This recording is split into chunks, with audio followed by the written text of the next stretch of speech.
Assim, o caminho do empreendedor, ele não é fácil pelas questões técnicas de empreender, mas emocionalmente é muito difícil, assim. Eu comecei a empreender na pandemia, praticamente. Cara, imagina a loucura, você não sabia nem se ia estar vivo no dia seguinte. Tinha vezes que eu chegava em casa, na verdade nem saía de casa, né? Porque eu estava em casa preso, só queria chorar no banheiro. Eu falei, poxa, eu tô pegando 90% da renda da empresa que eu acabei de crescer para reinvestir nela. É que no fim das contas, o que sempre dá dinheiro é empreendedorismo. O que muda é a ferramenta pelo qual você chegou nisso. Então, o que te deu dinheiro foi empreendedorismo através das redes sociais. Então, sempre vai ser algum formato de empreendedorismo, mas eu acho que a inteligência artificial vai ser uma ferramenta que vai possibilitar muitos novos bilionários e criadores de unicórnios. Quando a gente fala de ter uma empresa, de ter um negócio, eu não preciso abrir o meu negócio. Então, eu posso me acoplar num negócio que já existe. A gente tem desenhos de partnership, por exemplo, como a gente tem aqui no Grupo Primo. Então, eu posso ter uma negociação, às vezes, se você é CLT, você pode sentar numa discussão com o seu chefe, com o dono da empresa e pensar em novos incentivos e formas de remuneração. Então, um desenho de partnership em que você se torne sócio de um negócio que já exista. E também acho que faltou alguns tweets deles muito bons, assim. Tem um que envelheceu muito bem, eu acho que foi lá em 2014. Ele tweetou algo no seguinte sentido: se você é um país pobre e quer ser rico, compre Bitcoin. Faça esforço para ter 1% do Bitcoin do mundo.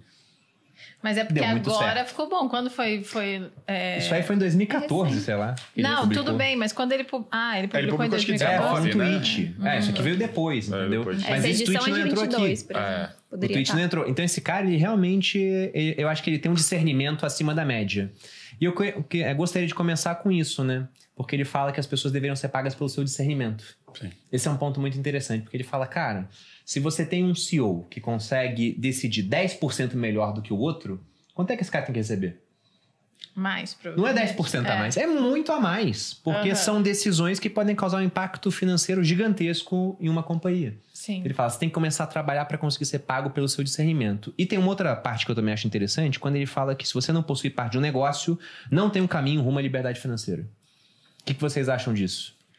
Eu concordo bastante. Assim, ele entra muito na questão de empreendedorismo do livro, de falar que quando você é o abrasileirado seria o CLT, né? Você é um CLT, você está trocando seu tempo por remuneração. E quando você troca seu tempo por remuneração, primeiro que você pode ser substituído com mais facilidade, né? Se o seu skill não for muito específico. E depois que você dificilmente vai conseguir ganhar dinheiro enquanto dorme. E ele fala que um dos pilares para você chegar nisso é ganhar dinheiro enquanto dorme. E você pode ter participações da empresa através da criação de empresas ou de compra de ativos. Então, eu acho super válido a reflexão que ele traz, porque ele disserta também sobre como no passado as pessoas eram mais empreendedoras, porque você tinha pequenos clusters de pessoas e você tinha que ser o comerciante daquela região, tinha que fazer alguma coisa. Depois, com a Revolução Industrial, começou a se criar uma cadeia hierárquica muito grande. Então, todo mundo reportava para alguém, o número de empreendedores caiu drasticamente. E agora, com o advento da tecnologia, da inteligência artificial, voltou a ser possível você ser um empreendedor novamente, ou pelo menos facilitou o caminho do empreendedor. Então, por exemplo, isso que a gente está fazendo aqui, está participando de um podcast, há 30 anos não existia. Sim. Ou você falava na Globo da vida, ou você não podia se comunicar, basicamente, talvez através de um jornal. A Globo escolhia quem era famoso, cara. Só que para você ficar famoso, você tinha poucos caminhos para chegar lá. E não à toa que o nome era global, né? Você era eles auto-intitulavam, né? O seu sucesso, você era um ator global, justamente por conta desse lugar. Então, eu acho que a reflexão que ele traz, e até um estímulo para muitas pessoas que estão presas no que eu gosto de chamar de algema de ouro, né? Ficar trabalhando no lugar que você está, porque recebe uma boa remuneração, e abre mão da sua liberdade ao longo do tempo. Então, ele traz um pouco desse incentivo de pensar fora da caixa, caminhar para abrir seu negócio, óbvio, quando fizer sentido, e fala que esse é basicamente necessário para você conseguir ter liberdade financeira e liberdade de tempo.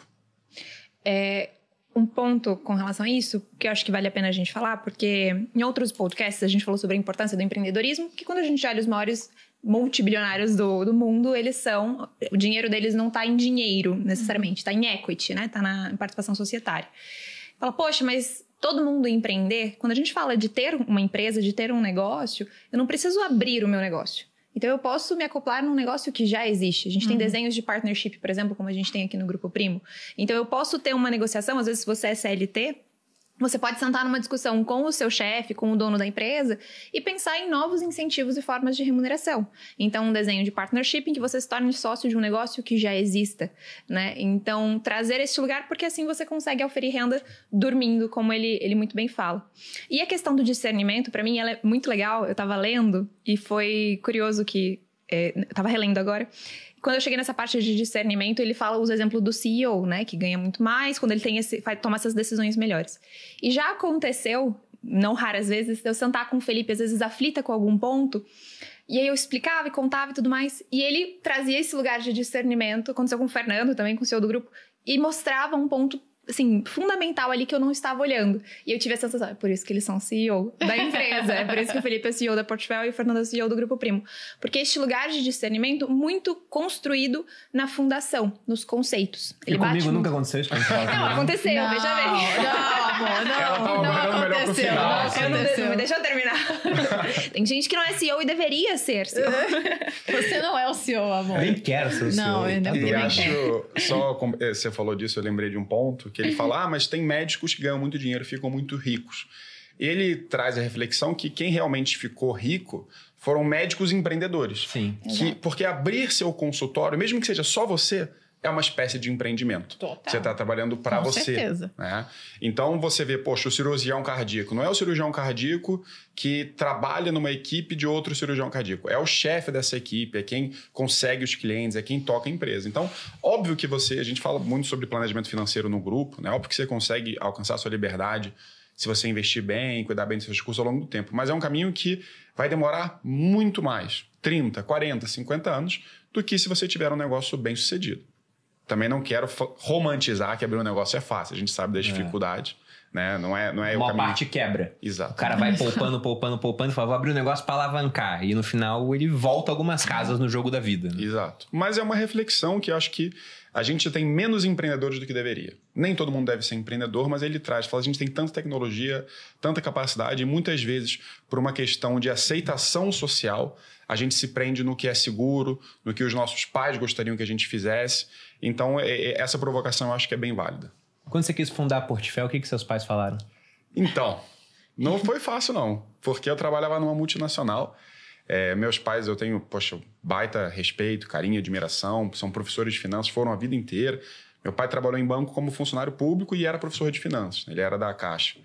E quando eu falei da Portfel, que eu queria sair de uma multinacional, de um cargo de prestígio, que eu tinha contato com o CFO, o CEO, para fundar meu próprio negócio, num tipo de empresa que nem sequer existia no Brasil. No modelo que nem era conhecido. No modelo aqui. que não era conhecido, meu pai quase teve um piripaque. E ele falou assim, você até pode.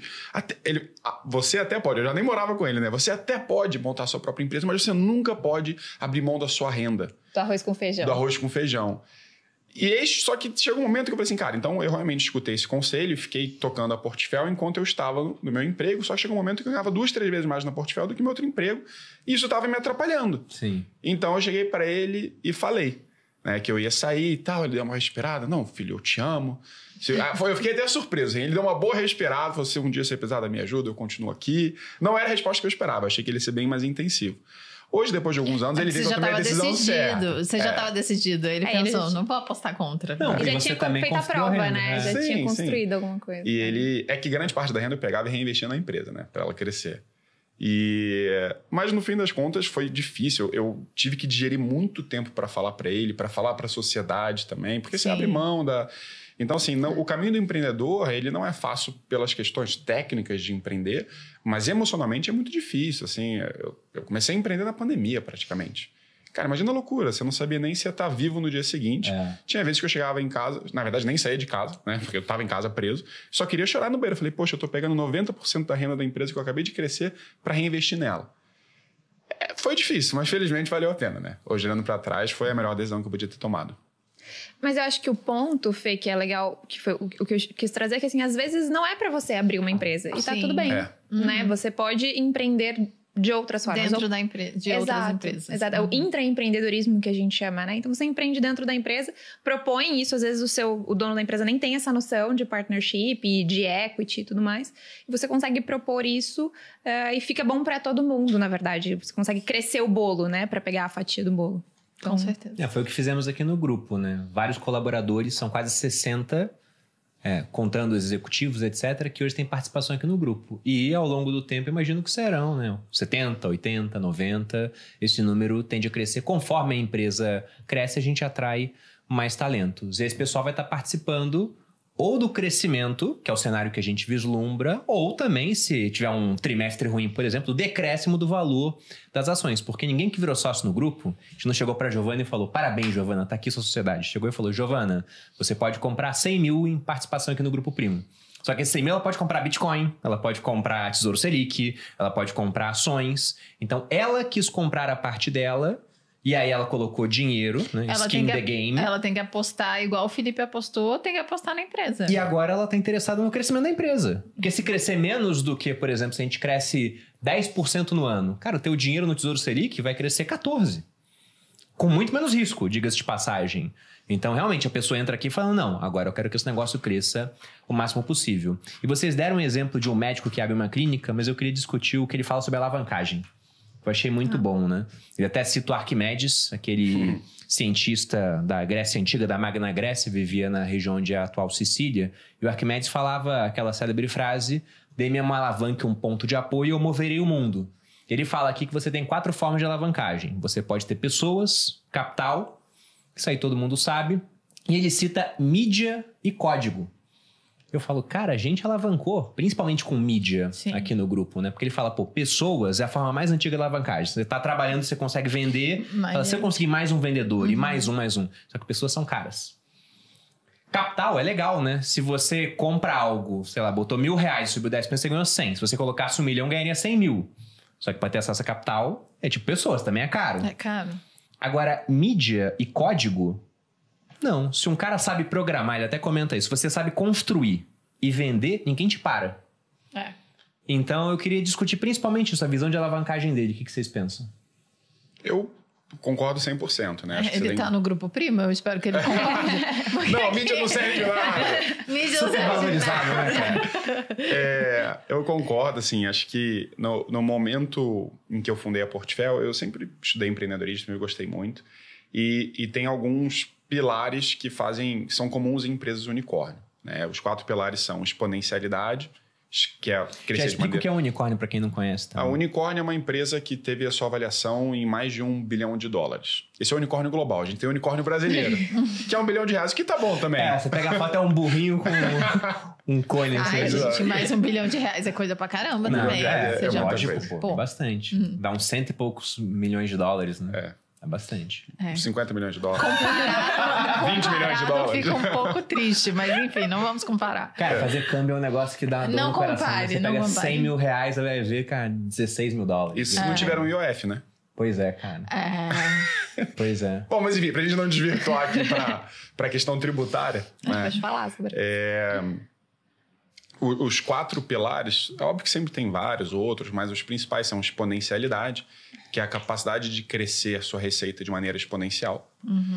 Escalabilidade, que é ao mesmo tempo que você cresce sua receita, os custos não crescem na mesma proporção. Oceano azul, então estar no mercado pouco competitivo, que você está inovando basicamente. E cliente em primeiro lugar. E agora focando na parte de escala, a escala ela vai ajudar muito no quê? Na escalabilidade. Então, quando você fala da primeira, que é crescer através de pessoas, ela é escalável, porque você está pegando o tempo de outras pessoas e remunerando. Mas ela não é tão escalável assim, porque trazer pessoas, e a gente sabe que a gente tem centenas de pessoas aqui no Grupo Primo, é difícil. Você tem que gerir muitas pessoas, você tem que gerir pessoas que gerem pessoas, gerir pessoas que gerem pessoas, e aí você tem egos, você tem remunerações, você tem um mercado, é bastante complexo. Chega um momento que se o seu crescimento for só pessoas, você vai chegar no limite delicado, né? Quando você fala de capital, você realmente consegue, e ele até menciona muito isso no livro, que hoje você tem mais acesso ao capital, e no fim das contas, quando você pega capital de terceiros, o risco acaba ficando mais com terceiros do que com você. Então, você consegue se alavancar com capital. Óbvio que não é tão trivial assim, mas é uma maneira que acaba sendo mais eficiente, embora tenha muito risco.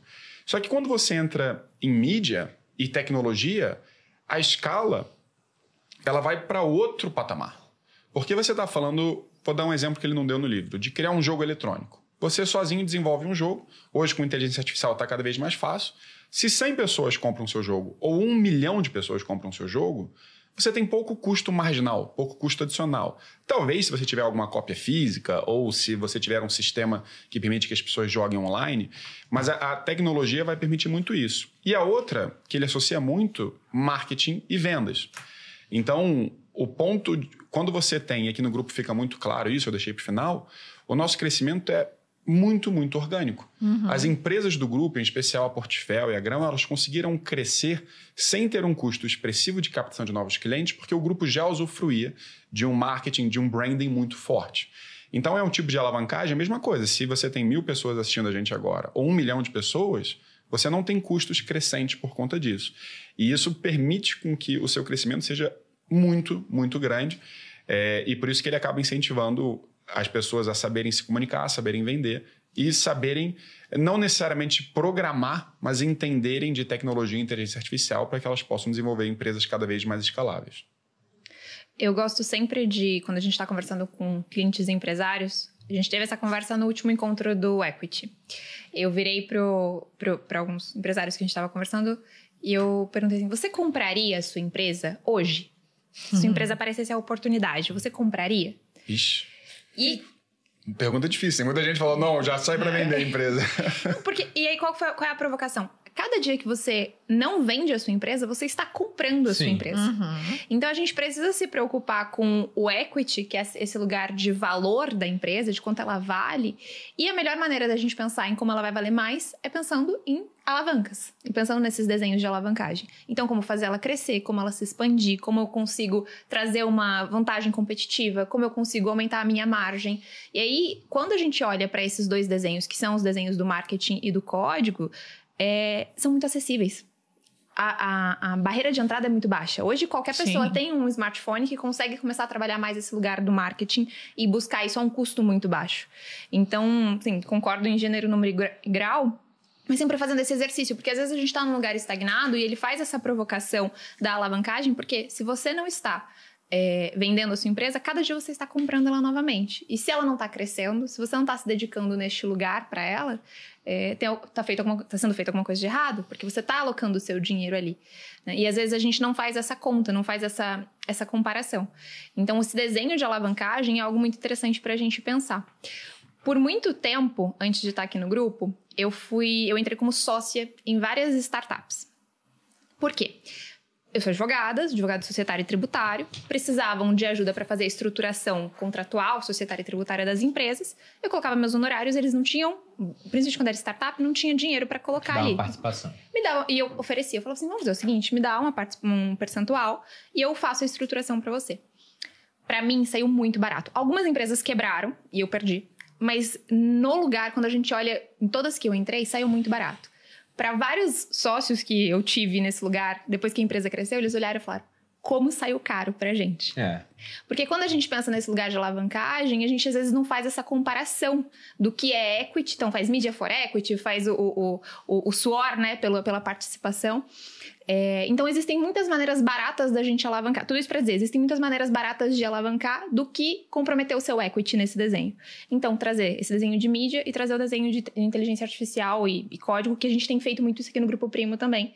Entendido que assim, o custo é muito baixo pra gente alcançar um número muito grande de pessoas e aumentar consideravelmente a empresa, de uma maneira geral. Né? Muito bom você falar isso, porque a gente que tem exposição na rede social, a gente recebe propostas diariamente para fazer parte de empresas, né? Então, todo dia é uma hipérbole, mas enfim, sempre a gente recebe, você não quer entra de sócio na minha empresa. Eu diria que é todo dia mesmo, que a gente não vê os directs todos. Exatamente, E muitas vezes a gente diz não, quase todas as vezes, né? Eu nunca disse um sim pra... Acho que eu já disse em alguns... Sabe de quem eu recebi um direct ou não vi na época?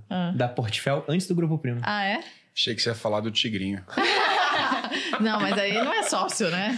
Mas tem gente que entra de sócio. Mas enfim, vamos deixar abaixo essa parte. E aí eu tava lendo aqui os highlights e ele fala muito sobre isso também, sobre como saber dizer não e a forma como você... Toda vez que você diz um não, é uma forma de você tá alavancando também suas oportunidades e tudo mais. E eu acho que é isso. No mundo de tantas oportunidades, a gente tem que saber escolher exatamente o que vai dar certo e o que não vai dar. Por quê? Por que eu disse não? Porque eu sabia que eu ia ter que me esforçar talvez muito mais do que aquela empresa me daria de retorno. Ou o oposto. Ou eu não agregaria o suficiente para aquela empresa para que fizesse sentido eu dizer sim. Na verdade, eu disse sim para Vibrio, né? Que foi foi a única vez que eu disse um sim e faz sentido até hoje. Mas eu ia aproveitar para comentar sobre essa questão de mídia, porque, por exemplo, né, o meu pai é uma pessoa hiper inteligente. E ele dava aula para cursos, né, pessoal de cursinho, que ia fazer prova do IME e do ITA. E nessa sala tinha o quê? 50 pessoas. Qual é a minha diferença pro meu pai? Sendo que meu pai é muito mais inteligente do que eu. A Malu sabe disso. Nem não tem comparação, assim. Eu sou um Neandertal perto do meu pai. A diferença é que eu consigo dar aula para 2.000 pessoas. Para 10.000 pessoas. E se eu consigo dar aula para 10, essa mesma aula pode ser assistida por 100.000 pessoas. Esse é o poder de alavancagem da mídia. E a mesma coisa com código. Você constrói um aplicativo e você tem um custo naquilo... 100 pessoas acessam, tá lá o custo. Se 1 milhão de pessoas acessam, o custo pode crescer alguma coisa, mas não tanto assim. Então, você ganha muito poder com isso. Com a mídia. A primeira anotação que eu fiz desse livro, que eu achei muito boa, é sobre o que o Naval Ravikant acha bom, né? Tá escrito aqui. Qual é a coisa que você mais gosta numa empresa? Ele responde, um produto sem custo marginal de replicação. Então, você pode vender para 10 pessoas ou para 1 milhão. E você não tem um custo subindo com isso. Produtos físicos é muito mais complicado. Você pode, né, ter um custo que não sobe tanto quanto o que você vai ganhar para vender para mais gente. Mas você vai ter um custo com material. Agora, o que é digital, o que é imaterial, o custo ele fica muito reduzido. É por isso que um monte de gente está ganhando dinheiro online. Sim. O cara consegue vender um produto informacional. Ele tem custo zero a cada venda que ele faz a mais, praticamente. Uhum. Não, e imagina agora com inteligência artificial. Ontem eu estava vendo um vídeo... Óbvio que tá todo mundo sendo bombardeado de vídeo de inteligência artificial, mas que tava hiper realista. E ela ficou rodando no Instagram um tempo, né? Que inclusive tava me atrapalhando de ler o livro. Mas das pessoas falando, eu não sou inteligência artificial, eu não sou. E eram pessoas criadas pela inteligência artificial. Era tipo um protesto, né? Eu vi esse vídeo. E era assim, pô, tava muito bom. Óbvio que você percebe algumas pequenas sutilezas, mas que tá muito melhor há um ano. Muito melhor do que 6 meses. E eu comecei a refletir, porque alguém falou sobre Hollywood. Hollywood vai acabar, alguma coisa assim. E eu comecei a refletir... tá lá. Mas eu só falei porque alguém falou antes. Mas eu acredito realmente que vai acabar, cara. E aí eu imaginei uma pessoa que é hiper criativa, que adora escrever para filmes, roteiros, e que nunca teve acesso a esse capital ou outras skills, ela vai conseguir criar um filme sozinha de casa. Vai. E o filme é mídia e tecnologia, porque ele tá misturando as duas coisas para fazer sozinho. Então imagina... E ele fala muito sobre isso no livro também. Daqui a pouco a gente eram muitos empreendedores, né? Aí você começa a ter uma escala hierárquica, poucos empreendedores, pessoas trabalhando. E agora, talvez a tendência, e eu acredito nisso, posso estar errado, mas que você vai ter cada vez mais empreendedores, empresas de uma ou poucas pessoas. E você vai voltar a ter uma diluição maior. Ou pelo menos é o que dá para fazer. Óbvio que socialmente, se isso vai ser fácil, aceito, né? A pessoa ficar trabalhando em casa, não é fácil. Trocar a segurança. Mas eu realmente tenho essa impressão. Na verdade, a impressão não, já está acontecendo, né? A gente tem cada vez mais empreendedores. Olha quantas pessoas ficaram multimilionárias por causa das redes sociais. Isso seria impossível há 20 anos, como eu falei. Sim. E a mesma coisa vai acontecer com a inteligência artificial agora. Uma vez conversando com o Thiago, estava viajando sobre o futuro, né? Ele falou um negócio que eu achei bem interessante. Ele falou, cara, imagina um cinema do futuro. Você vai lá, você edita suas preferências e a IA fabrica um filme só para você. Que não vai ser visto por outras pessoas, porque elas não têm as preferências iguais às suas. Você bota um óculos, não precisa ser na tela grande, por exemplo, ou em casa mesmo. Esse tipo de coisa vai acabar acontecendo. Se eu, por exemplo, quero fazer uma série sobre o Império Romano, tinha uma da HBO que era muito boa. E ela teve, acho que só 3 temporadas, 3 ou 2, que era muito cara. E você tinha atores muito renomados, né? Cara, eu posso fazer uma série do zero sobre o Império Romano. Discutindo ali com a IA, né? Querendo colocar desde a República. Eu poderia ser o ator. Não, pega lá a imagem e coloca. Não, podem ter infinitos Brunos Perini. Já para pensar nisso? Só um filme só de você. Não, podem, cara. Melhor ainda, porque eu não gostei dessa ideia de criar um filme de acordo com o que eu quero. Eu gostaria que ele olhasse pra mim, pro meu perfil. Sem você ter que opinar. E aí vai ele acontecer, dissesse, na verdade, olha, um esse passo filme ainda vai maior, ser esse com daqui. base no- Porque é muito chato feed da você criar pessoa. seu próprio filme. Não, no feed, no que você conversou com o chat GPT, né? com aquele anelzinho que mede suas coisas, aí Sim. fala, cara, hoje talvez o mais adequado seja isso. E, de certa forma, isso já acontece, né? Você vê, por exemplo, Stranger Things, que é uma das séries de maior sucesso na Netflix, ela foi criada com base nas preferências do usuário, que é ficção... tinha algumas outras características, assim, porque as pessoas mais assistem. Eles pegaram tudo e botaram numa única coisa só. E deu super certo. Agora isso vai avançar cada vez mais, né? Não, eu fico muito curioso sobre o futuro, como é que ele será. E aí tem uma outra frase que o Navarro Vica coloca aqui, que eu até grifei porque eu achei, cara, isso aqui é genial, principalmente pro jovem que tá assistindo a gente. Ele diz o seguinte na página 56 da minha edição. Agora, o problema é se tornar bom em qualquer coisa que seja essa, entre aspas, coisa. E essa coisa muda de geração em geração, mas quase sempre está na área de tecnologia. O que ele quer dizer com isso? Por que a gente está aqui hoje? A gente ficou muito bom em um negócio chamado redes sociais. Sim. Ah, não, Bruno, sua expertise é finanças, né? A Malu falou de lifestyle. Tá, mas tem trocentas pessoas com outras expertises que estão com muita mídia hoje porque elas souberam dominar as redes sociais. Essa foi a coisa que a gente pegou. Algumas que passaram, a gente não pegou, outras pegou. Peguei o Bitcoin também. Fiquei bom naquele negócio. Subiu muito, né? E aí eu tive o prêmio de ter visto a realidade antes dos outros. Pro meu irmão eu falei, cara, coisa da sua geração é IA. Sim. Com certeza, você tem que dominar esse negócio, porque você vai poder ter agentes de IA trabalhando para você de uma maneira que lá atrás era impossível, né? A gente viu agora há pouco tempo uma reportagem falando sobre o Vélez do Nubank, que ele tirou um pessoal de nível gerencial porque falou, cara, não precisa. Agora eu tô voltando para a empresa, mas Ele com certeza tá usando IA, né? trabalhar, né? Ele falou que ia voltar, é o Founders Mod, né, que o pessoal falou, só que deve estar usando IA também, Sim. porque algumas pessoas vão ficar obsoletas, de fato. Agora, quem souber usar não vai ficar obsoleto. Sim, com certeza. O que vocês acham que foi a coisa da geração de vocês? A nossa geração nossa, né? não é tão diferente assim. Rede social, cara. É rede Eu social. acho É tecnologia, assim. A gente também teve uma geração de programadores ganhando muito dinheiro, né? É que, no fim das contas, o que sempre dá dinheiro é empreendedorismo. O que muda é a ferramenta pelo qual você chegou nisso. Então, o que te deu dinheiro foi empreendedorismo através das redes sociais. Então, sempre vai ser algum formato de empreendedorismo. Mas eu acho que a inteligência artificial vai ser uma ferramenta que vai possibilitar muitos novos bilionários e criadores de unicórnios, né? E muito acessível, né? É algo que é impensável na geração dos nossos pais. Sim. A gente pensar na tecnologia, essa tecnologia acessível da inteligência artificial. Foi uma forma de você sair do zero. Antigamente não era tão fácil mudar de castas, né? Hoje em dia a internet proporcionou isso de forma muito mais acessível, literalmente. Então, uma pessoa que não tem dinheiro nenhum pode ascender e ganhar muito dinheiro de forma muito mais fácil, digamos assim. E isso é muito bom, tá? Com certeza. Do ponto de vista de redução de desigualdade social, de oportunidade. Porque muitas pessoas criticam a inteligência artificial da mesma maneira como toda a revolução industrial foi criticada no seu tempo, né? Mas eu acho que a oportunidade para quem sabe usar isso é muito grande. Alguns empregos vão deixar de existir, outros novos vão deixar. Talvez a dinâmica da própria sociedade mude por conta disso. Mas ao invés de criticar, óbvio que tem preocupações no longo prazo, mas ao invés de criticar, o mais adequado é se adequar para essa nova realidade. E é uma coisa que a gente até discute muito aqui dentro do próprio grupo, né? Onde a gente pode aplicar a inteligência artificial, como a gente pode fazer. Então, acho que é uma oportunidade secular que a gente está tendo aqui. Bom, tem uma parte onde ele fala sobre estratégia. Eu peguei uma frase que eu achei muito boa, eu queria que a gente comentasse sobre isso. Ele fala sobre jogar jogos de longo prazo com pessoas de longo prazo.